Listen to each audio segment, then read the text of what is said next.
Welcome back to another modern video. Today I've got a colorless Eldrazi Tron list. I'm going to be taking this through the challenge. I did pretty well with it, and so I figured it'd be worth going through the matches. And I didn't record them, so I'm just going to be going through the replays. So let me know if that's a type of thing that you're interested in, or if you'd rather just only see the recordings and the replays aren't really of much interest. But the main things that I'm trying out with this list, I think going for 3 Breaker, 1 Ulamog just gives a lot of powerful Eldrazi as the top end, and Breaker can really stabilize. Ulamog, obviously, exiling 2 things stabilizes very hard as well. And then kind of in the mid-range, I've got Trinisphere and Thought-Knot Seer to slow things down, disrupt the opponent, and make sure that you have enough time to get to the late game. So, yeah, I think it's a sweet list, and let's get into the games. All right, so starting off, match number 1 on the play. And this hand I keep, it's a bit awkward where, you can't get a full mana acceleration to get the ring out, but I do have the Eldrazi template, the Colorless command, which I usually like. And then also just having 2 Tron lands I think is pretty nice in just getting you to Tron at some point. So my opponent starts off with a turn 1 Gravecrawler into a Birthing Ritual. So I just fire off the Kozilek's command, make a spawn, and exile the Gravecrawler. Definitely nice to get that going in the face of the Birthing Ritual. Top deck in Urza's Mind to complete Tron, which is really nice. And then I can use this spawn to cast the One Ring. So that's where I end up. My opponent goes for Stitcher's Supplier to Chthonian Nightmare, and then getting back a Bogart Trawler. Funnily, this is kind of funny. They had to exile their own graveyard with this because I have protection from everything with the ring. But then they do get to Birthing Ritual that into a War and Soul Trader, which is kind of the combo of their deck, since if you have Gravecrawler out, you can sacrifice it infinitely with the War and Soul Trader and keep bringing it back with the treasure token. So since I have Tron, I just go ahead, exile the Soul Trader as a combo piece, and then get a Devour into play. So then my opponent, they've got more stuff. They got the Dross Messenger into Bowmasters, which is definitely good against the ring,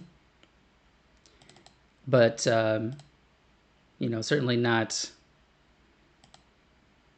as good as what I'm about to do.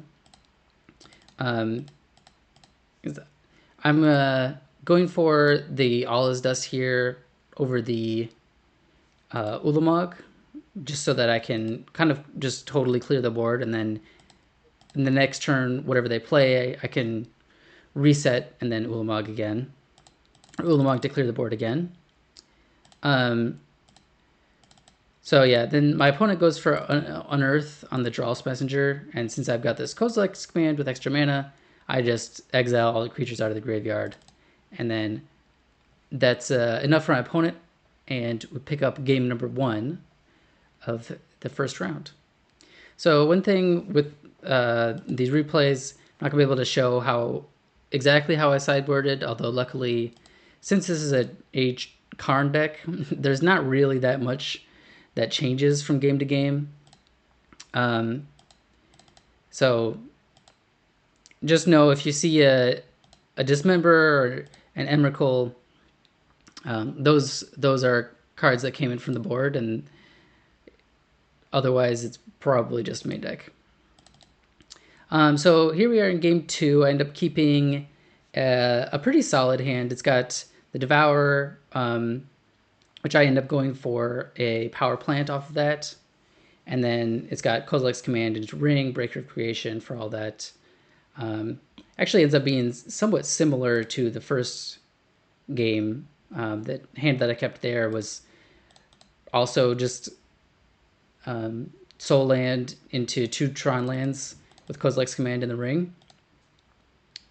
My opponent doesn't have any creatures in the first couple turns. They're mostly just setting up with their birthing rituals, which definitely works out, I think, in my favor here, because I'm setting up for casting 7, 8, 9, 10 mana spells, and they're setting up for Gravecrawler into Drowse Messenger, which is not great. So my opponent plays a second birthing ritual. They do surveil a Gravecrawler into the graveyard, so I sniped that and then grabbed a spawn token. Just to get a little bit extra mana there. And then go for the ring. Oh, sorry. Misspoke. Went for a Karn here. And then just grabbed a Tormod's Crypt to kind of shut down their graveyard shenanigans and combo potential. It's especially with double birthing ritual, that was kind of something that I wanted to make sure was taken care of. My opponent has at this point a Fulminator Mage, which, while annoying, is not really that big of a deal since I have other mana sources. I have Karn. I've got the ring out. It's not really hurting, and I'm not really hurting too much in the ways of mana. And here I end up going for a Cursed Totem, kind of in responding to that Fulminator Mage, and then also it stops their Warren's Soul Trader combo. Here my opponent has a second Fulminator Mage. And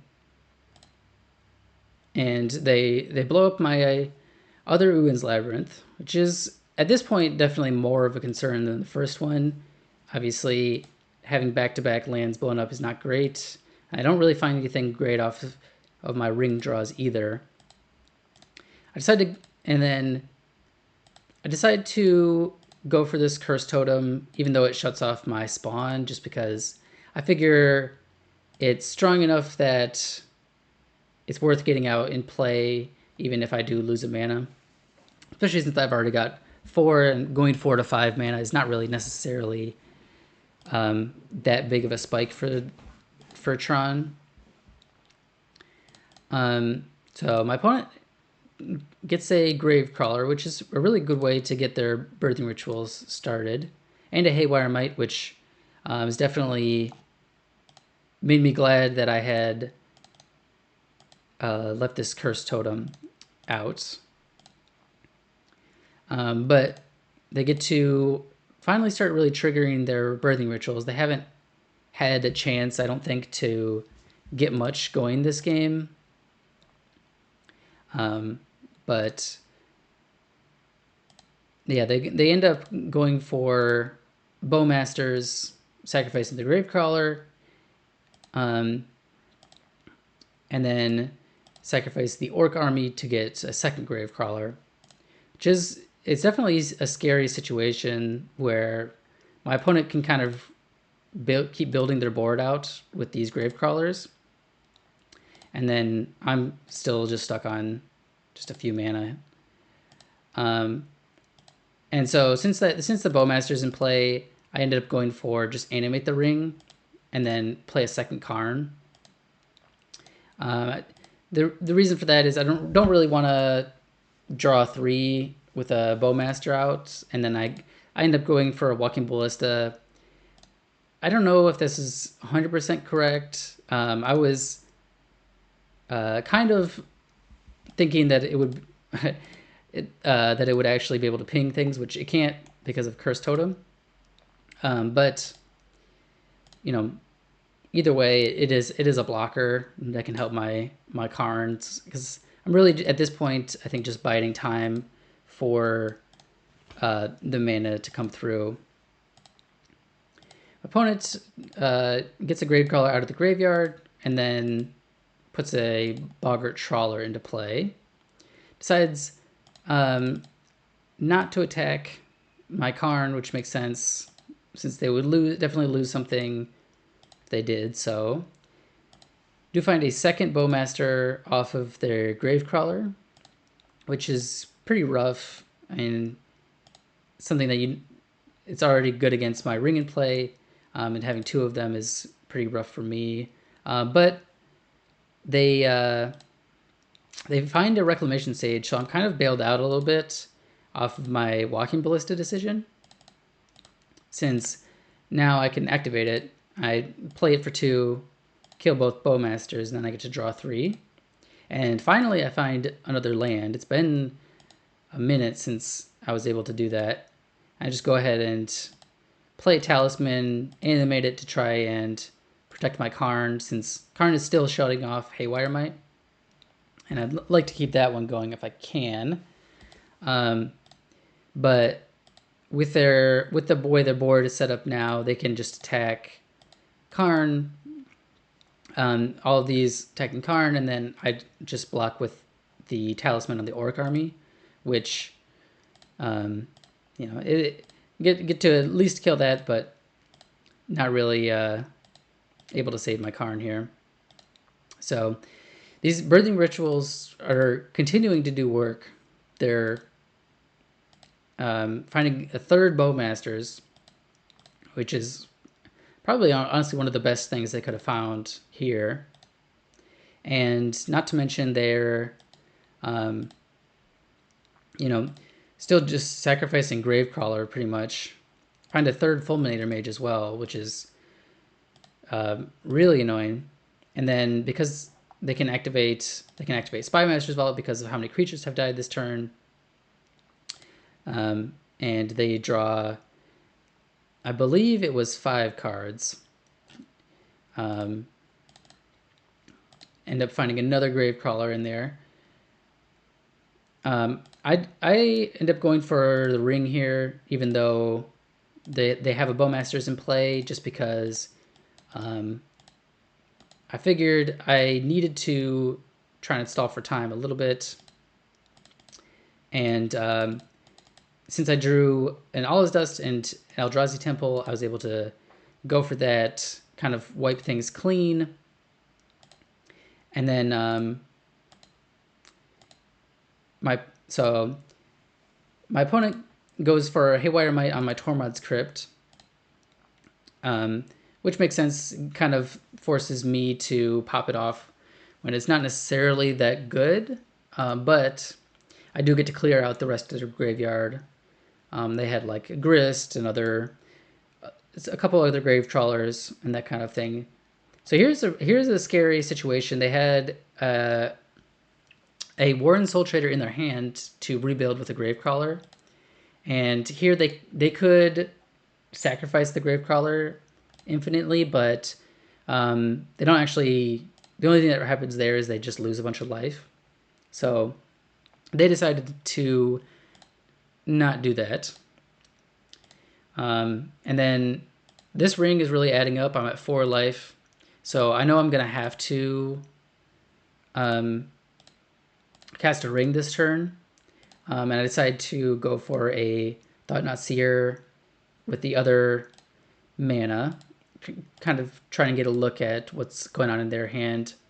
And I'm glad I did have the Thought-Knot Seer, because they had the Marionette Apprentice, which is the other part to this combo, where you can, instead of just paying 1 life every time, you also ping me every time.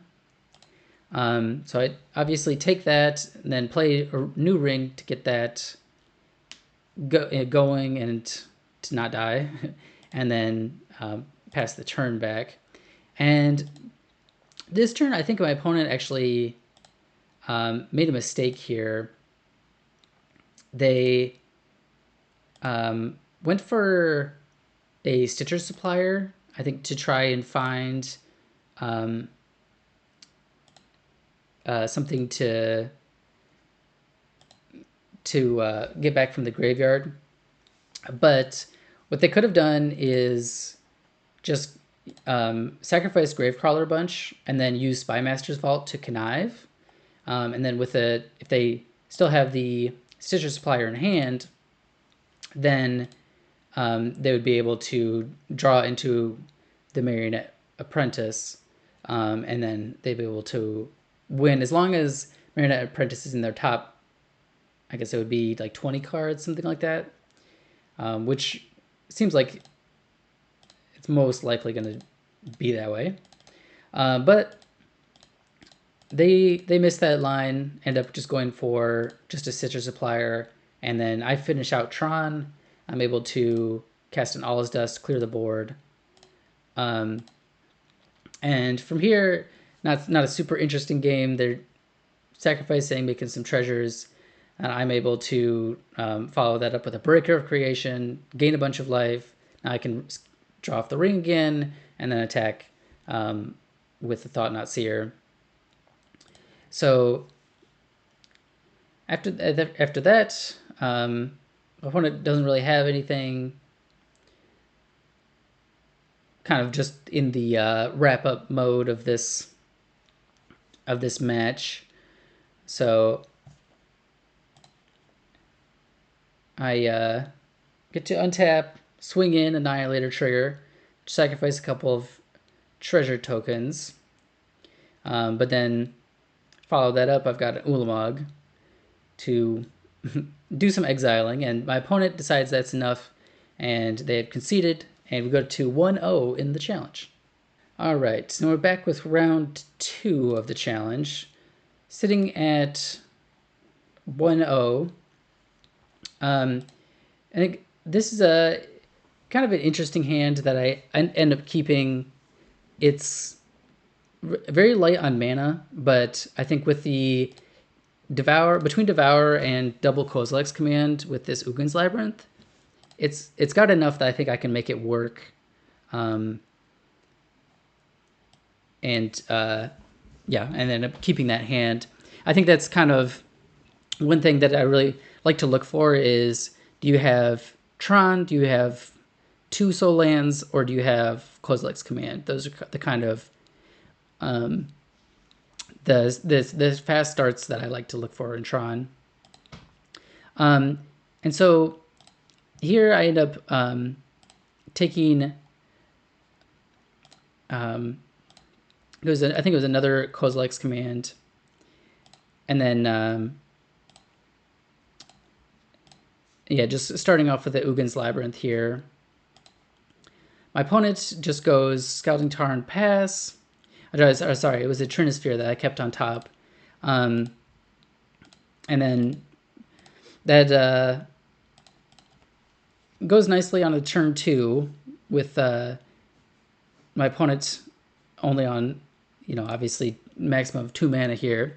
And here it kind of pays off to have Trinispheres. You might be able to pick up from the lands. This is a Ruby Storm deck. Though unfortunately since I did keep this Trinisphere on top, I do miss my 3rd land off of my draw, but Kozilek's Command, scry 1, draw 1, find a Eldrazi Temple on top, and I'm able to keep my mana developing. Meanwhile, my opponent has just had a sideboard card dropped on turn 2 of game 1 against them. And they go for a Glimpse of the Impossible just to get 3 extra mana. Which doesn't make sense with the Trinisphere out. I ended up just passing this turn. I kind of wanted to use Kozilek's Command to, if I needed to,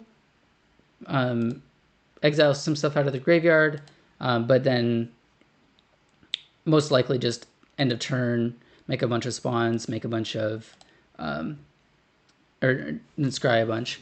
So my opponent does have, with their extra mana, they have 6 mana on turn 4, and they use it to good use with the Wish into a Braid. And it answers my Trinisphere, kind of leaves me open to a combo next turn. So I'll scry 4. Unfortunately for my opponent, I do find another Trinisphere, which is what I end up keeping here. And then draw also another Kozilek's command. And then before I play my Trinisphere, I go Karn, grab a Tormod's Crypt, and then cast the Trinisphere. And then this just kind of basically fully locks my opponent, and they end up scooping up the game after that one. They can't combo because of Trinisphere, and then even if they answer Trinisphere, they have Tormod's Crypt to slow them down. So we go to game 2. All right, so up a game versus a Ruby Storm. It's kind of an awkward hand because it doesn't have Trinisphere or Karn, but it does have Tron, and Devourer of Destiny is my classic crutch. And I do find a Trinisphere right away off of the Devourer of Destiny, which you love to see when you're when you're playing against Storm.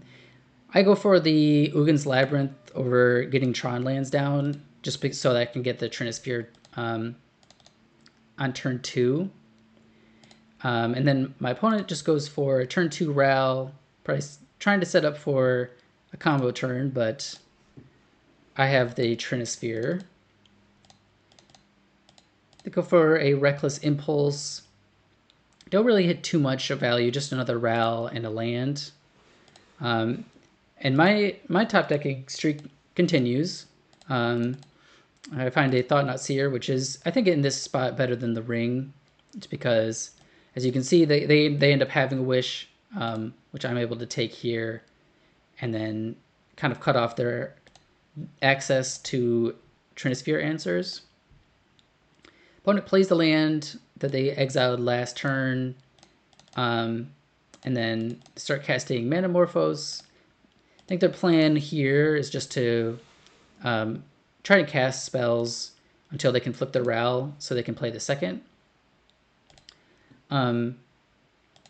Which is not the worst plan. I mean, if you actually have Ral active, it can be pretty strong. But unfortunately for them, I do have Tron and a Devourer of Destiny, so I just I exile their creature Ral and I attack the Planeswalker Ral with the Thought-Knot Seer and kill it. So really in a commanding position at this point. I've got a hate piece, 10 power on board. It's not looking great for my opponent. They end up going for a Manamorphose, don't like what they see, and then scoop it up. I go to 2-0 into challenge. All right, we're back for round 3. And then this hand I do keep. I think this is probably the sketchiest keep yet. Again, it does have Devour, which I'm kind of leaning heavily on. And it does have, I do find an Expedition map which completes Tron for me, so that's what I end up keeping on top. But since I'm on the play, it doesn't really help me until the turn after. And I'm up against the Utopia Sprawl Green Tron deck. So pretty straightforward start here. They're ramping with Utopia Sprawls. I'm getting down to Talisman and Expedition maps. So I use that to finish off Tron, get the Power Plant into play, and then hold up a Kozilek's command onto my opponent's turn. My opponent has Eldrazi Temple, Ugin's Labyrinth, and a Forest that taps for 3. So they actually have 7 mana here, and they use all of it to cast a World Breaker, and which is definitely unfortunate for me since that cuts me off of Tron. But I do get a Kozilek's command for 3 in response. just making some spawns and scrying. Don't really find anything good since I'm up against another Eldrazi deck. Trinisphere is bad, and then just having a couple of mana sources is also not great. So I bottomed those in a blind drawing and Eldrazi Temple, which is good, but doesn't quite, doesn't quite give me as much as just with natural Tron. So I end up going for a Breaker of Creation, cashing in all my spawns here. I think my main thinking there was just I want to get that down to, I just want to get that down, since if they didn't have this Myco spawn, I would have been able to cast either All Is Dust or Devour of Destiny anyway next turn, and definitely want to try and get the... Oh, oops, I accidentally skipped through this turn really quick. But just to recap here, my opponent left back the World Breaker to block. I'm not really interested in trading off at this point, but I did draw a Thought-Knot Seer for turn, so you just played a Temple, grabbed that, and then my opponent didn't have anything really good in hand. They just Kozilek's Return and a Stomping Ground. So I exiled Kozilek's Return, and then my opponent is left with just a Stomping Ground in hand for their turn. But they do have a lot of mana. They got a Emrakul the Promised End under Ugin's Labyrinth, so that's something that I was nervous about for most of this game. But currently they only have one card type in the graveyard. Here I think they kind of make a mistake. They're attacking with the Myco Spawn just to get a second card type in the graveyard, which I just don't think is that great of a line. Like, I just snap off the block. I think you're gonna be able to find other ways to use that. And so here, since they have 3 Utopia Sprawls, I go for an All Is Dust, wipe out that those 3, which cuts the mana off by a lot, and then since they no longer have a lot of mana, I just swing in with the Breaker. They're forced to sacrifice 2 lands and trade with the World Breaker, which they can get back, but if they get it back, they have to sacrifice a land and then they can't cast it. And so I'm left with just a Thought-Knot Seer on the board, and get to attack in with that while my opponent has nothing. I end up going for a Karn here. The classic Eldrazi mirror, just Karn into liquid metal coating. That's really what you're going to end up doing a lot of times if you get a Karn down first before your opponent. My opponent does top deck a World Breaker, so they were able to get rid of one of my Eldrazi temples. But I draw an Ugin's Labyrinth, so I can kind of replace it, and I'm luckily able to pull the Emrakul the Promised End out of their hand. They're pretty close to casting that, at least before I started blowing up their lands. And the second Thought-Knot Seer is also pretty good here, because it lets me block and kill this World Breaker. And they do get to draw a card, but I only lose 1 Thought-Knot Seer, and my Karn stays alive. And again, they can't really get the World Breaker back profitably. Here they sacrifice the land that I was already going to destroy with Karn, but they're only left with 4 mana afterwards, so really not making much progress there.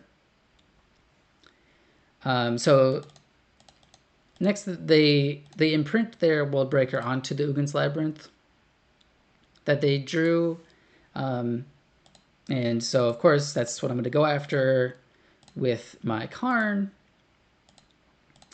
And my opponent uses the mana for a Colorless command.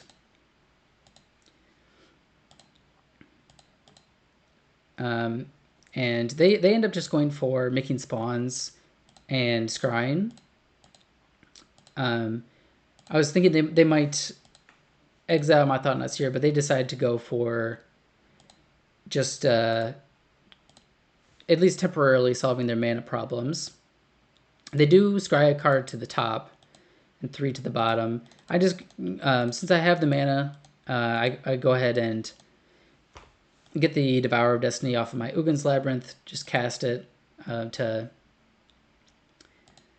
try to put a bigger clock on my opponent. My opponent Ancient Stirrings into another Kozilek's command, plays a Forest, so their only card in hand is a command. I also draw a command. And here, I'm just swinging in, seeing how they block. They decide to not block my Thought-Knot Seer and not exile it with their Kozilek's command. So at this point, I know that they don't have anything in hand, so I just go ahead and grab Walking Ballista, cast it for X equals 3, and then I can ping them for exactly lethal and win the game. So it was a kind of back and forth game with my opponent having several world breakers, but with Karn into Liquid Metal Coating, I was able to pull it out. And we go into game 2. All right, to game 2 of match 3 in the challenge. Up, record is 2-0, up a game. I ended up keeping this hand. Again, it is a bit sketchy, but I always love leaning on Devourer of Destiny. And here you can see I still have Trinisphere in the deck, which is normally something I cut against Eldrazi decks. But I was kind of looking at their build with Utopia Sprawl, Malevolent Rumble, Ancient Stirrings, kind of figure that it would at least have some use here. And once again, I'm rewarded for keeping this somewhat sketchy hand with Devour, because Devour finds me an Expedition map to finish out Tron. My opponent finds a Stone Brain off of Ancient Stirrings. And here I actually make a mistake here. I was kind of thinking that my opponent goes for a Malevolent Rumble and gets an Ugin's Labyrinth, but I was kind of thinking that if I fetched out an Urza's Tower, they wouldn't be able to grab it with Stonebrain for some reason. I don't know why I was thinking that. But they do activate Stonebrain and grab Urza's Tower out of my deck, so I can't complete Tron anymore. Though I do, the one I picked up off of map redrew into a temple. So I think what I should have done in that previous turn was let them activate the Stonebrain. They're gonna name Urza's Tower no matter what, and then I can sacrifice the map to get Ugin's Labyrinth, and then this turn I would be able to cast a Karn instead of only having 3 mana for that. Although I do find a Thought-Knot Seer, which lets me know that they have a ring, which I take, and then leave them with just a talisman. And then they know from their Stonebrain that I have a Karn coming down, so whatever they drew on that last turn must not have been very good, because they just scoop it up, and I move to 3-0 in the challenge. All right, back with round 4. I'm at this point in the challenge 3-0. I end up keeping this hand. It's got a couple things I mentioned before, where I'm playing. I've got Kozilek's Command to go along with an Eldrazi Temple and kind of get things going quickly there. I'm up against Nadu. Start off very quick with a Shuko on turn 1, which is a bit spooky, since it means any Nadu is just extremely live. Second Shuko is not as scary, since obviously they don't add extra triggers. But so I'm just playing a power plant, passing back with Kozilek's command up, kind of looking to potentially snipe a 1-drop. But of course, my opponent has Nadu, and they go, trigger it twice. They get a Delighted Halfling and another Shuko. So I go for a Kozilek's command. I bottom a Expedition map, draw a card.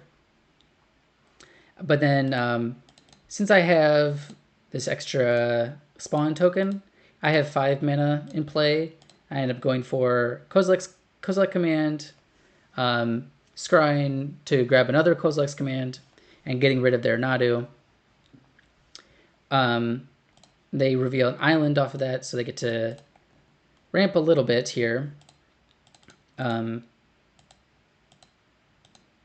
And unfortunately, they just have a second Nadu, and they can they end up just comboing off and winning the game from there.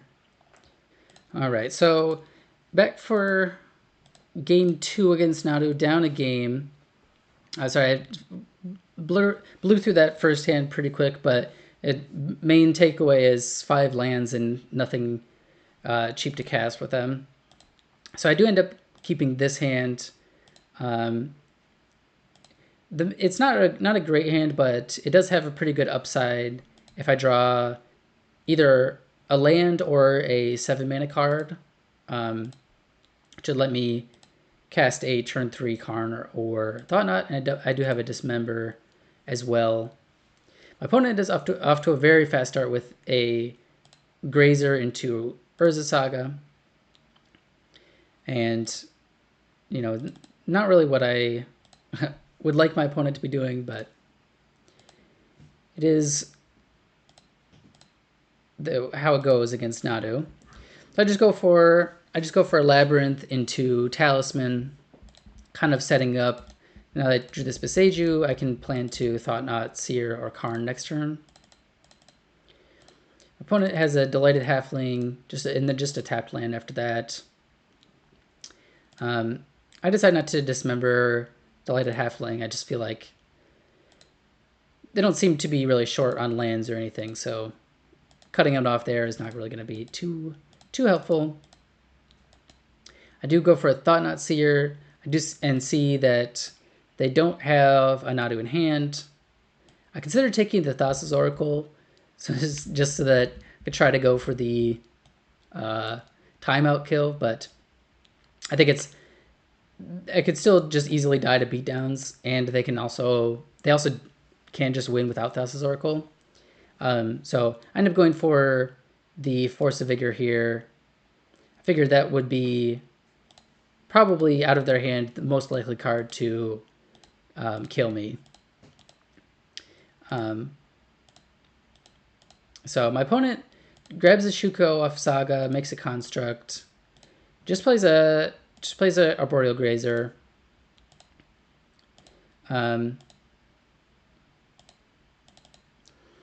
So I'm a little stuck on mana here. I end up playing a Karn, but without much mana, I'm not able to make very good use of it. I just go for a Curse Totem. Obviously, that's pretty good against Nadu, but it's just a little bit awkward in this situation. So my opponent attacks with, they bestow a Spring Heart and Tuco and then attack with a Construct, which I just trade off to save the Karn. They do get to draw a card, and they find a second Urza Saga, which is pretty brutal. And they go for a Thassa's Oracle. I just go for a Stonebrain. I feel like my game plan at this point is just to get the combo out of their deck. So I exile Nadu, and then try to find enough time to cast an All's Dust. My Karn does go down, unfortunately, since you know, I don't have any blockers in play. But I do find the temple for All Is Dust. That's pretty much the only thing that would have let me cast it. But I decided to go for a Cursed Totem first. Since I know they have an Endurance in hand, I kind of wanted to try and wait as long as I could before I cast the All's Dust to try and have it be as impactful as possible. So here I dismember one of their construct tokens, which won't die to All Is Dust. And then after that, I cast All Is Dust, sweep the board down to just a couple creatures left, but I am going to 2 here. And then I don't find anything. And unfortunately, I lose this match, going to 3-1 in the challenge. All right, we're back for round 5 of the challenge. At this point, I'm sitting at 3-1. And this hand is okay. I feel like I keep saying this, but this one is definitely my sketchiest hand so far. I cannot cast anything in my hand. However, there is a Devourer of Destiny. So that's kind of what I'm looking for here to save me. And I do find Tron. That's the way it works. You put Tron in your deck and then you find it.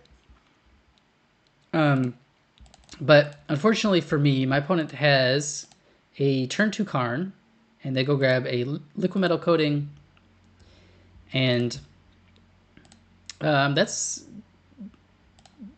all she wrote. That can't really do anything about that. So I pack it up pretty quick game 1 there and go to game 2. All right, so back for game 2. You can see one of the sideboard cards here, Haywire Might. I've been bringing in, against the Tron Mirror, I've been bringing in 2 Haywire Might and a Stone Brain over the Trinispheres, and then cut the All Is Dust for Cityscape Leveler, Sundering Titan, and Emrakul. So here I get to start things off with a Devourer. And I end up just going for an Ugin's Labyrinth turn 1, and then play a Haywire Might. My opponent just has a Urza's Mine, and I grab the Stone Brain, which is what I kept off of Devourer, but with 4 mana, I grab a Thought Not Seer, so I just exile Kozilek's Command out of their hand. They don't really have too much other than just lands in the ring. The reason I went for a Kozilek's Command instead of the ring is because I have this Haywire Might in play. I was kind of thinking, with Answer already in play, I don't really need to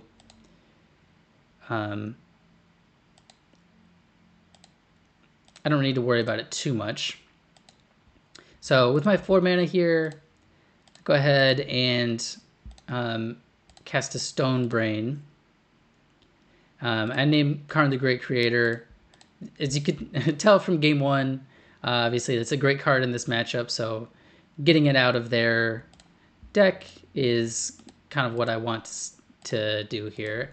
They do get to draw a card off of the ring, but they were kind of let them do that since there's no way to really stop them easily with Haywire Might. So they're going to draw a card one way or another. So I wanted to untap. I do get a chance to exile the One Ring, play a Talisman, and set up for potentially a Breaker of Creation next turn. My opponent has a lot of mana. They already had a lot of lands in hand when I looked at it with Thought-Knot Seer, and they drew an Expedition map. Did also find a second ring, which is pretty rough for me, since, you know, obviously I don't have a new answer for that. My opponent just cracks their map for another Tron land and then plays a second map. So luckily they don't have too much going on over there. They're just other than the ring, which is, you know, definitely something going on, but it's not an Eldrazi at least. So I draw a Kozilek's Command, which I just snap off right away to get some Eldrazi spawns, and I find a Karn, so I draw that and then use the spawns to cast the Karn. And since I have this Karn, it shuts down the ring, and I'm able to pick up a Liquid Metal Coating, kind of try to copy what they did in game 1, and try to lock them out a little bit. Although, unfortunately, my opponent has a lot of mana still, and they end up casting an Emrakul the World anew, which is scary, but not really that big of a deal with this Karn in play. So I go ahead and grab an Ensnaring Bridge. And then, so I'm going to play that and shut down the creature attacks, and get the liquid metal coating down. So from here, my main concern is just making sure that this Ensnaring Bridge doesn't get destroyed somehow, since that's the only thing keeping me alive at this point. But my opponent just has a Devourer of Destiny, which, you know, obviously can't kill Ensnaring Bridge. So I'm just plussing on Urza Saga, getting rid of that, and then I cast a One Ring. I know from my Kozilek's Command scries earlier that I have a Thought-Knot Seer on top. So I go ahead and draw off the ring so I can cast that and get a look at their hand. And their hand is just all lands, so not going to be able to kill the Ensnaring Bridge with that. They just play one of their lands, pass it back, and then for my part, I mean, I'm a little low on mana to do everything that I might want, but you know, I've got a ring, so I can draw a couple cards without compromising my bridge, and then I just get a second Karn down, grab a Stone Brain. My opponent just has more lands, nothing exciting there. I can kind of move to wrap this thing up, because what I end up naming is Argentum Masticore, which you may not be familiar with, but at the beginning of your upkeep, you can discard a card to destroy a non-land permanent with mana value less than or equal to the mana value of the discarded card. I saw this on their first Stone Brain, and decided that I did not want that to be in play and destroy my bridge. So I cut them off of Tron again with this Karn, and then I'm able to do a little mini command to find Power Plant to finish off Tron. And from here, it's I think I take a lot of actions, but at the end of the day, there's not too much going on. Just casting a Ballista for X equals 9 and pinging them down. Funnily enough, my second Walking Ballista kill this tournament, but it is a very strong card when you have 18 mana. So On to game 3 against the mirror. All right, so in game 3, I mull to 6, my opponent mulls to 6. I keep a hand. It's not super great, but it does have potential for Tron, especially with this Devourer of Destiny. My opponent just starts off with a Ugin's Labyrinth, pitching Emrakul the World anew. I don't really find anything good here. There's no lands. There's no ways to search lands. And so I end up just not putting any of those back on top. Draw a Karn anyway. I've got a power plant to start things off with. My opponent has 2 soul lands, but nothing to cast with them yet. So I'm just going to continue my vibes, and I managed to pick up the last Tron piece, which, you know,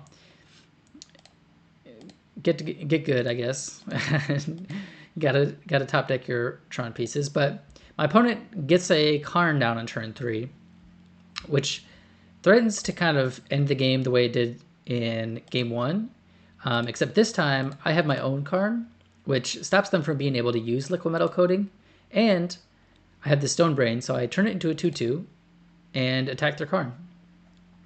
So with that, kind of a goofy series of events here, my opponent then plays their One Ring and uses that as a blocker to try and protect their Karn.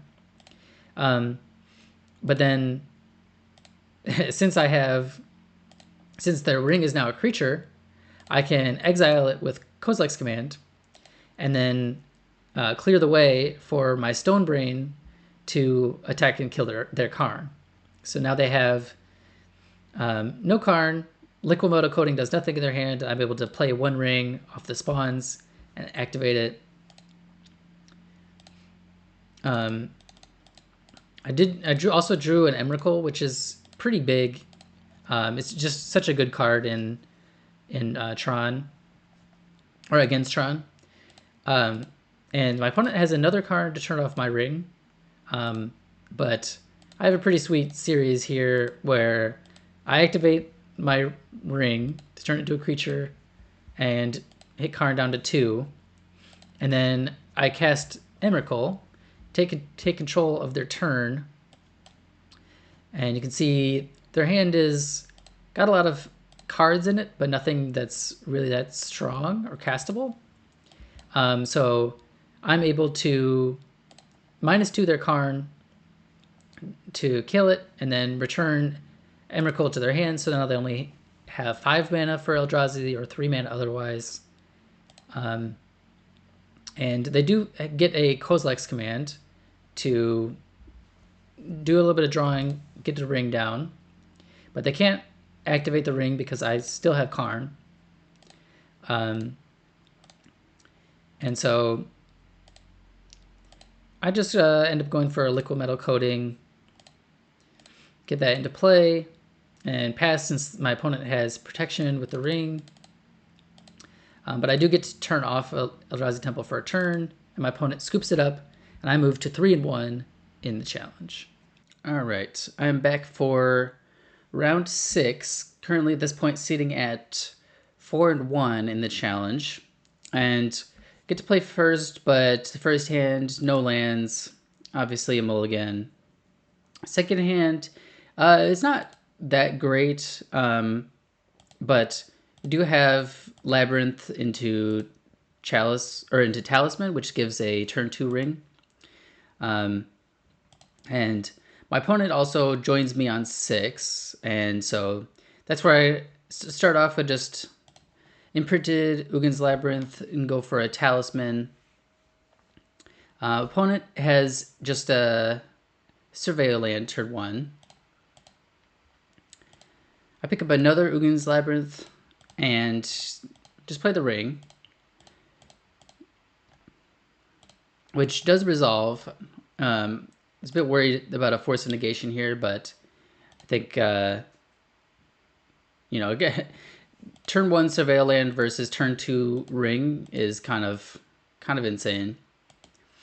So with this priest, you can probably tell my opponent is on a Goryo's Reanimator deck. So with that, I go for Kozilek's Command here just to exile the priest and get some spawns, which then allows me to cast Karn, and then I go grab a Tormod's Crypt just to make sure that there's no more Goryo shenanigans coming down. So definitely a great turn 3. Tap the ring, exile your creature, get a Karn. My opponent Thoughtseizes my Talisman, which, obviously is not really a big worry to me. They do have a second priest, but my Tormod's Crypt can kind of keep that in check. As long as they don't have, a priest, I pop my Tormod's Crypt and then the Goryo's in response. So not a lot of action here off the ring, but I do find the last Tron piece. I end up going with just play out the Talisman, animate it to protect Karn, and then kind of set up for next turn where I'll have full Tron mana and I can cast really whatever I need. My opponent casts a 3 mana Leyline Binding to target my Tormod's Crypt. But I just let that happen rather than sacrificing the crypt because they don't have anything good in the graveyard, and I'd like to at some point potentially get that back if the Leyline Binding is ever answered. So untapping here, I've got like a minimum of like 12 mana, which is just a really great start. So I start things off with a Thought-Knot Seer, just to get a peek at what my opponent's got going on over there, and then that information will impact what I grab off of Karn. And so I see that they have Grief and Griselbrand, so I just take the Griselbrand and know that the coast is clear for whatever I want to do, which in this case is the Sundering Titan, blow up 3 lands, and pass the turn. So my opponent just hits a Surveil Land and then packs it in the face of my not only my sick board, but also just I can still grab more stuff off of Karn or draw the ring. All right, so back for game 2 against Goryo's Reanimator. Mulligan a 1-lander, and then keep a hand that has Ugin's Labyrinth plus Temple plus Kozilek's Command, which is pretty solid, and then I even top deck a Talisman so I can go turn 2 ring again. My opponent is starting off with a Triome, and they also have a turn 2 Priest again. Turn 2 Priest is obviously much better on the play. If I was on the play, I'd be able to cast a ring here, but I end up just going for hold up Kozilek's Command. I wanted to do this to hold it up just to get a better information on whether I wanted to exile anything out of the graveyard or not. My opponent does find a Goryo's Vengeance off of the Archaeologist. And I just go for, after that, since they have Goryo's Vengeance in hand, I end up just going for Kozilek's Command, scry, and make some spawns. I'm gonna grab a Thought-Knot Seer, which is definitely helpful in this spot, especially so I can cast it off of the second Eldrazi Temple.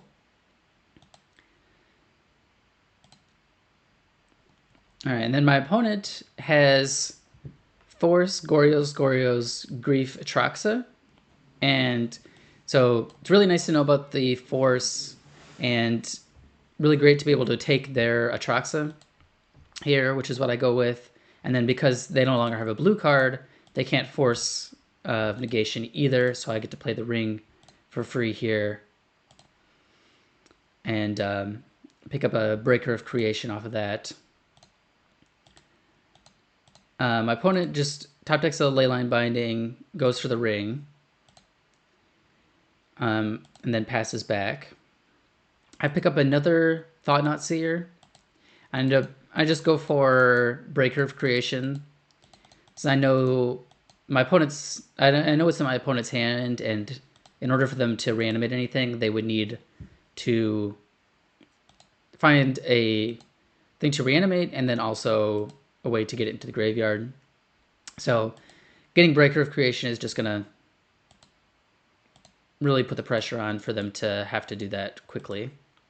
So my opponent decides to go for a Hardcast Grief here, takes my All Is Dust, which makes sense since I would probably have done that, or have cast that here to get back my ring, and then also they have to sacrifice a couple lands. But as it stands, I just swing in, force my opponent to sacrifice two things, Archaeologist and Island. And then they just block one with Grief. They decide not to trade. I just go straight back for the Breaker of Creation. I know that in their hand they have Force Negation, double Gorya's Vengeance. And so if I Thought-Knot Seer, the Force Negation doesn't do anything at this point because I'm just casting creatures. And if I take one Gorya's Vengeance, they still have a second one. So I just decided to go for a second Breaker to make sure the game is going to end on the next turn. My opponent reanimates an Archaeologist with the Priest, and then picks up a Tainted Indulgence off of that. But then they end up just going for their Ephemerate that they drew for turn, and grab another Ephemerate. But the Breaker of Creation really comes back to bite because they had to sacrifice an island, which means that they didn't have blue-black mana to cast Tainted Indulgence. And even if they did, I guess they would be too low on mana to reanimate anything. So yeah, that match was pretty quick, kind of an easy 2-0. Draws lined up very well against theirs, and we move up to 5-1 in the challenge. All right, so starting round 7, I'm 5-1 in the challenge, and unfortunately at this point my breakers were pretty bad. So I was at the bottom of the 5-1s, and so this round ended up to be a win and in for me, where I would not have been able to sneak in off of a 5-2 record. And so the Devourer of Destiny, I think it really kind of pulls this hand together. Otherwise, they just have 3 Thought-Knot Seers that I can't really cast. So just an Eldrazi Temple and pass. And then my opponent is on Energy. So I will have a turn 3 Thought-Knot Seer, which is a bit slow against the Guide of Souls and Ocelot Pride start. But I'm also 2/3 of the way to Tron, which will definitely help if I can find that land. So I end up just going for, since 5 mana doesn't really help me, I just play the Tron land, get a Thought-Knot Seer down, take a look at my opponent's hand, and it's pretty good. I kind of flashed past it too quick there, but they had Ajani, land, Amptraptor, 2 Village Rights. I take the Ajani, and then end of turn they Village Rights to draw 2, sacrificing the cat token.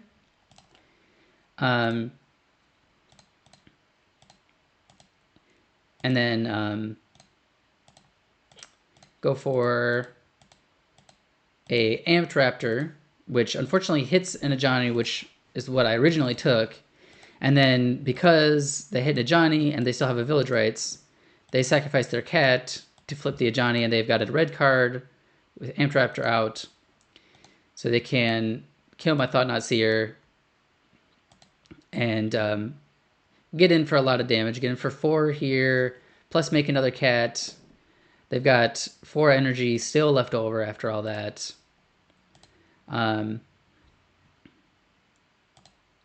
And I'm just drawing an Ugin's Labyrinth.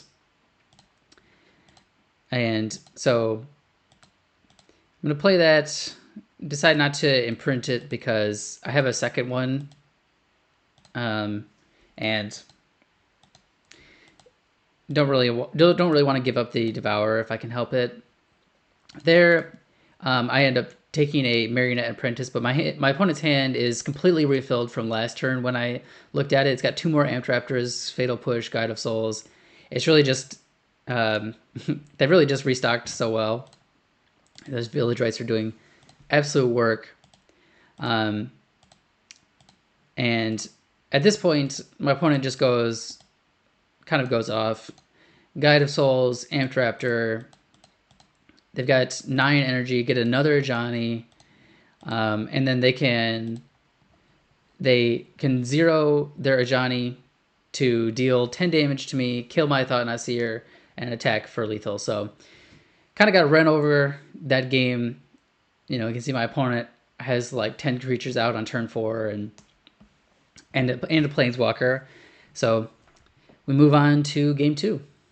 All right, back down at game in round 7. I get to be on the play, obviously, since I lost the first one, but do get a turn 3 Tron hand.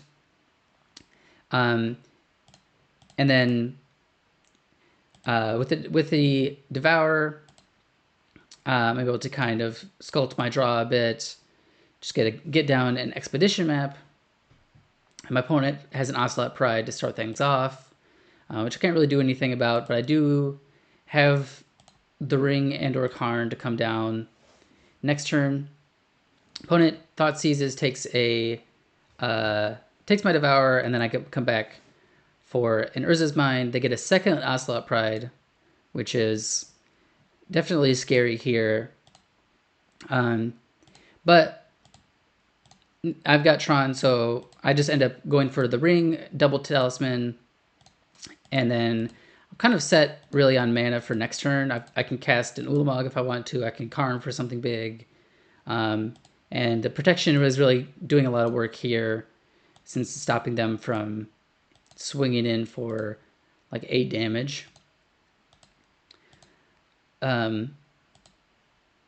So yeah, they can't damage me, but they do get a Marionette Apprentice down, which is a bit scary, given how many tokens they have.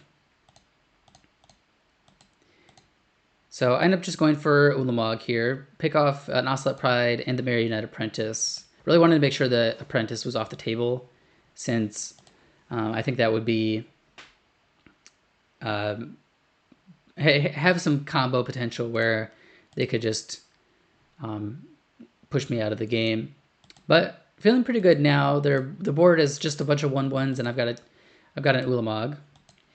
They do find a third Ocelot Pride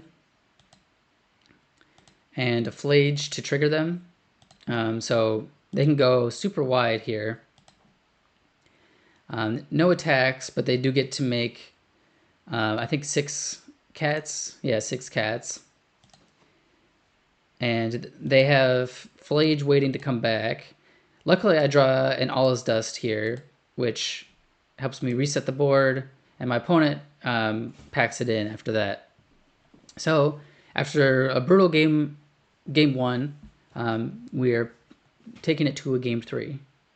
All right, so it all comes down to this. Game 3 of round 7, sitting at 5-1, and this game decides who will make top 8 and who will not.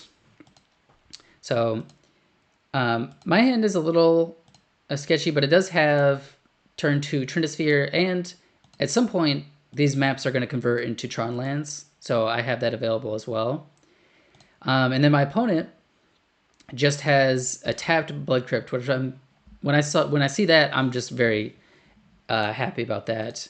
I'm able to start off with Labyrinth into double map, which is nice to get those out of hand since I have that Trinisphere available. My opponent gets Amped Raptor into a Thoughtseize, so they end up taking the ring, which makes sense since it's a very kind of my most powerful card, I think, in hand. End up top decking a Mine, so I'm actually pretty close to having Tron now, and just get a Trinisphere down, which is pretty great this early in the game. My opponent just has a Phyrexian Tower and a pass. I don't really find anything, just another Ugin's Labyrinth. And then pass the turn there. My opponent has a end of turn Bowmasters, which makes sense since they passed with so much mana up. They do get to attack me, swing in for 4 damage. But after that, I'm a little suspicious of another Bowmasters here, since my opponent is just passing with three mana up. But I know I have this All Is Dust under the Ugin's Labyrinth, which I can grab, and then with Tron mana, I'm able to cast it. So I just go for make 2 spawns and scry. And I think my opponent makes a mistake here. They run out their Bowmasters to punish me for my drawing a card, but they don't really account for the All Is Dust that I have and the Expedition maps that I have in play. So I keep the Thought-Knot Seer, and then I make 2 spawns, which they then target with Bowmasters, but then I was just going to sacrifice those 2 spawns to map anyway, and I'm able to grab Urza's Tower, complete Tron, and then cast All Is Dust, sweep the board. And then at this point, I mean, I really don't think there's anything my opponent could have that would be too scary. They just have a Marionette Apprentice as their follow-up. I start things off with Thought-Knot Seer. They find 2 Goblin Bombardments for my opponent. And I just go ahead and crack the last map for an Urza's Tower, play a Karn, and then I want to grab a Needle for Goblin Bombardment. I really don't want to be staring down a Marionette Apprentice plus a Bombardment. But obviously I can't cast the Needle right away because of Trinisphere. My opponent, I think, forgot about the Trinisphere since they cast Amped Raptor here, and then obviously can't cast the Village Rites they find off of it because they need to pay 3 for it. I think probably a better play would have been just getting down Goblin Bombardment, but I think there's not really much that my opponent could have done that I wouldn't have been able to answer. And then with that, I win the match and go to 6-1, which is good enough for top 8 of the challenge. All right, so this is round 1 of top 8. This hand is a bit sketchy. I keep a 1-lander, but it does have double Devour. Because I was really hoping to find another Temple or an Ugin's Labyrinth, ideally. The first Devour doesn't show any lands at all, so I just say no to all 4 of those. Bring up a fresh 4. The only land in the top 8 of my deck was actually just an Urza's Tower. So yeah, that's what I end up keeping just because I need to have some lands, but not very happy about how that turned out. My opponent goes for a tapped Sanguine Morass, and then I'm just casting a Talisman here. Then they've got a tapped Falmire as well. So a couple of tapped lands for my opponent and a pretty slow start for me as well. So I'm able to go for a Thought-Knot Seer here on turn 3. And then I can see my opponent is on the mono black Necro deck. I end up going and taking Necro Dominance. They've got a few different removal spells already that would answer the Thought-Knot Seer, and they do pop that off, killing it with the March, exiling a couple of Fatal Pushes along the way. My opponent misses their third land, which I take as a sign that I need to get down a Trinisphere, because then at this point, obviously, they literally can cast nothing. They miss their third land again, and I go grab a Karn, grab a Liquid Metal Coating, kind of thinking if they miss a third land for a third time, then this will just straight up end the game. But they do find it just in time. And so at this point, kind of an interesting situation. So based off of my Thought-Knot Seer, I know that they have Shieldred, Soul Spike, One Ring, and 3 mystery cards. They left up 3 mana, which means that they can cast a Soul Spike, which which obviously can kill Karn, right? So the fact that they haven't done it yet kind of makes me think that they're waiting for me to cast this Liquid Metal Coating, and then they would be able to, in response to the coating activation, kill my Karn, and then I just spent 3 mana on an artifact that does nothing. So what I end up going for here is a -2 to grab something with Karn. I grab a Haywire Might just because of I know they have the ring in hand. And then go for a Thought-Knot Seer. But unfortunately,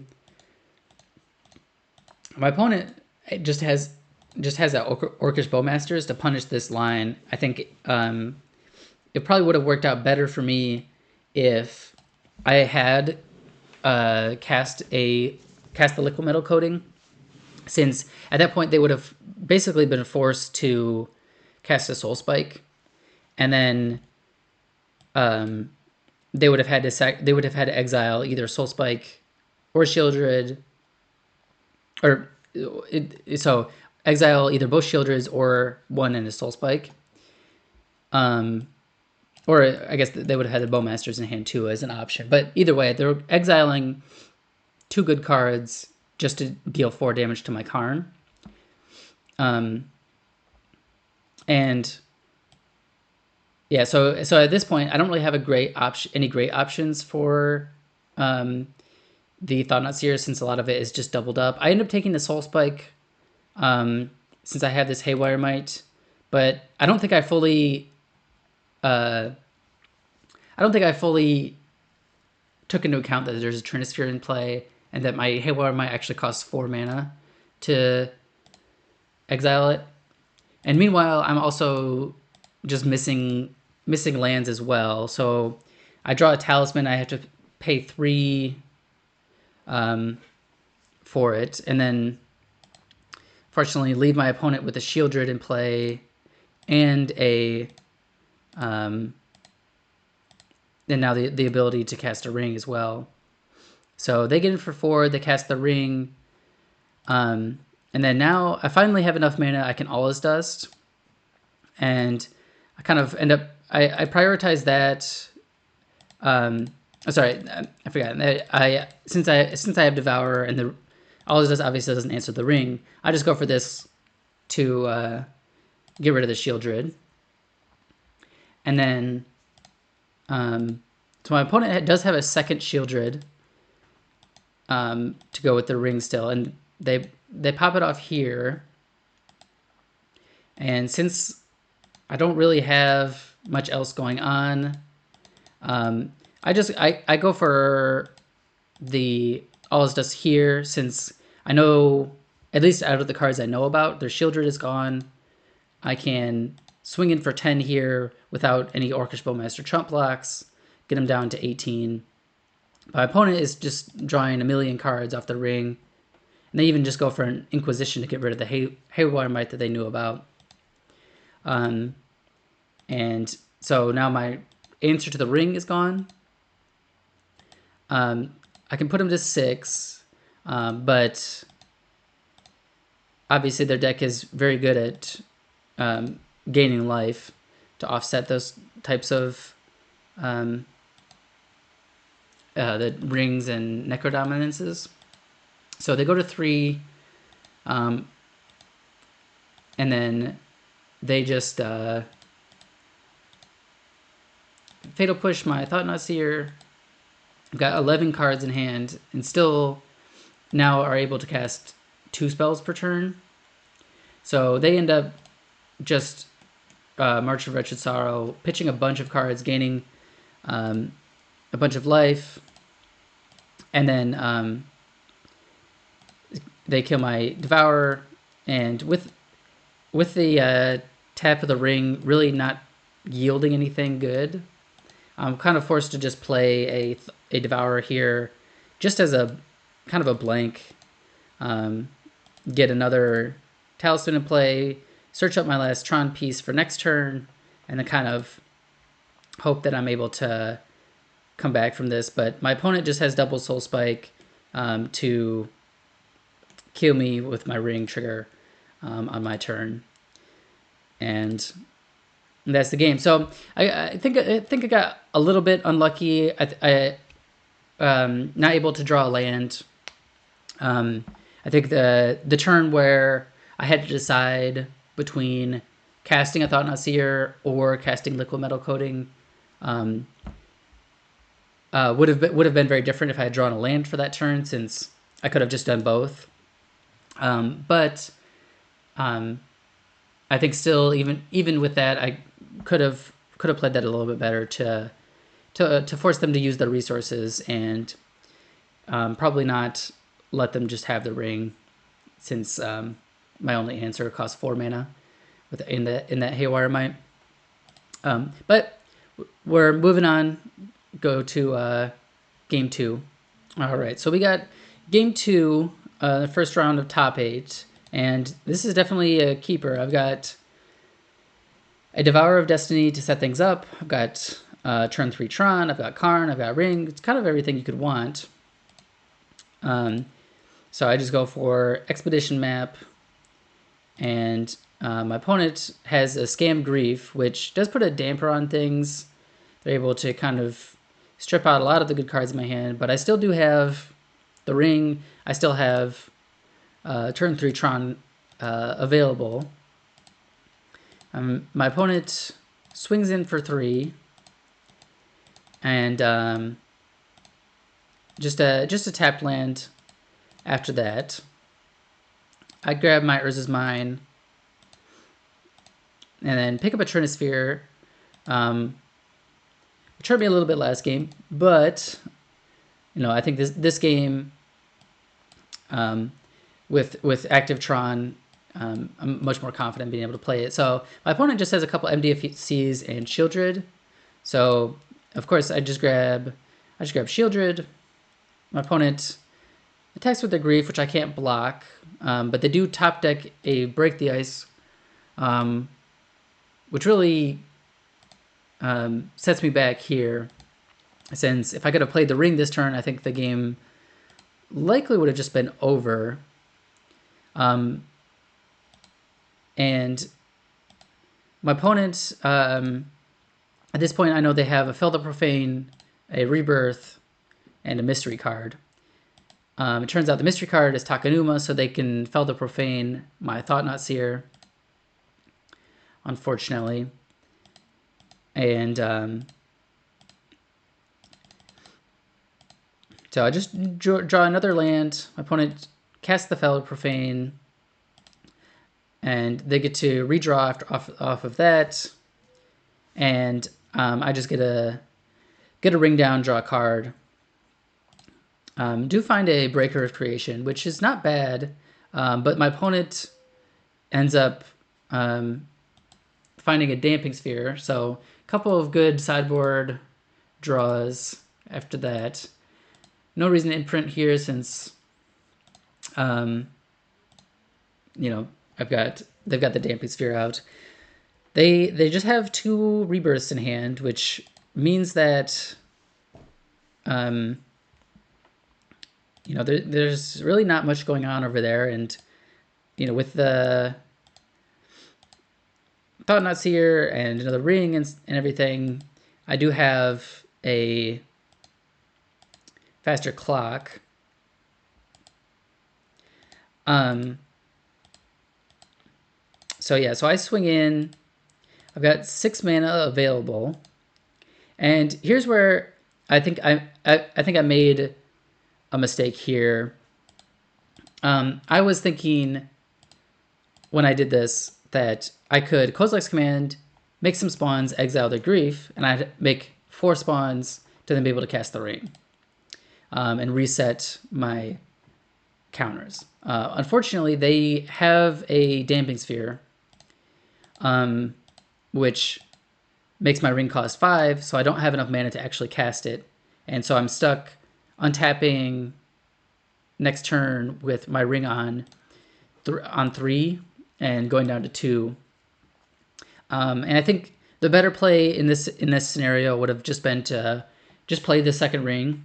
The Kozilek's Command would have been available to me next turn anyway, and the grief doesn't do anything if I have protection, so I'd be able to just move on from that. My opponent, you know, a little bit unlucky there.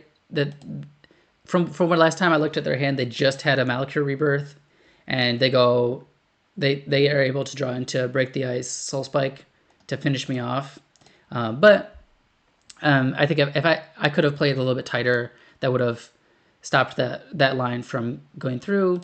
And then my opponent gets the win there, finishes me off with a ring trigger, and yeah, so that knocks me out of top 8, but still 6-2 in the tournament, and very happy with how the deck worked out.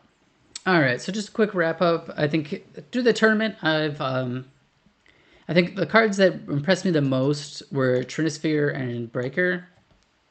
Breaker just having hexproof, having Annihilator, gaining life. It's just really everything that Tron could want out of a payoff for their mana. And then Trinisphere, I think, is just really good. Like, I've played decks, Tron lists that we're just playing for Chalice main deck over the Trinisphere.